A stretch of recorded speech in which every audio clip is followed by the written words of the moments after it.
சுங்கச்சாவடிகளில் அதிக கட்டணம் வசூலிப்பதாக குற்றம் சாட்டி மனிதநேய மக்கள் கட்சியினர் சுங்கச்சாவடி முற்றுகை போராட்டத்தில் ஈடுபட்டிருக்கிறார்கள்.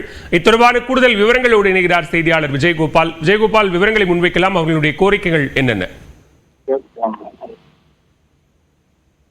சுங்கச்சாவடிகளுடைய விலையேற்றம், கட்டண உயர்வு என்பது செப்டம்பர் மாதம் தொடர்ச்சியாக ஏற்றப்பட்டே வருகிறது. தமிழகத்தை பொறுத்தவரை 36 சுங்கச்சாவடிகளில் இந்த விலையேற்றமானது அறிமுகப்படுத்தப்பட்டது. 5 முதல் 7% என்று ₹5 முதல் ₹150 வரை இந்த சுங்க கட்டணமானது உயர்ந்திருக்கிறது. குறிப்பாக நாம் தற்பொழுது நின்று கொண்டிருப்பது திருச்சி மாவட்டம் திருச்சி தஞ்சை தேசிய நெடுஞ்சாலை துவாக்குடியில் உள்ள சுங்கச்சாவடி.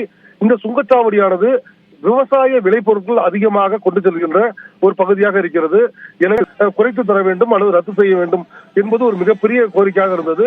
நிலையில் சமது மற்றும் திருச்சி மாவட்ட தலைவர் முகமது ராஜா ஆகியோருடைய முன்னிலையில் தற்போது மிக பிரம்மாண்டமான ஒரு முற்றுகை போராட்டமானது துவாக்குடி சுங்க சாவடி முன்பு நடைபெற்று வருகிறது.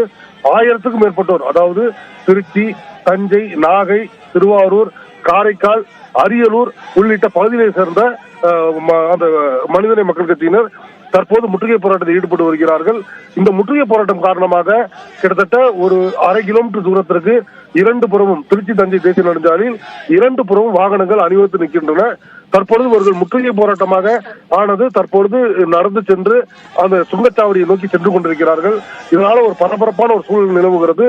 இவருடைய முக்கியமான பிரதானமான கோரிக்கை என்பது காலாவதியான சுங்கச்சாவடிகளை மூட வேண்டும், சுங்கச்சாவடி கட்டண உயர்வை உடனடியாக திரும்ப பெற வேண்டும் என்பதுதான் ஒரு பிரதான கோரிக்கையாக இருக்கிறது. பாலா.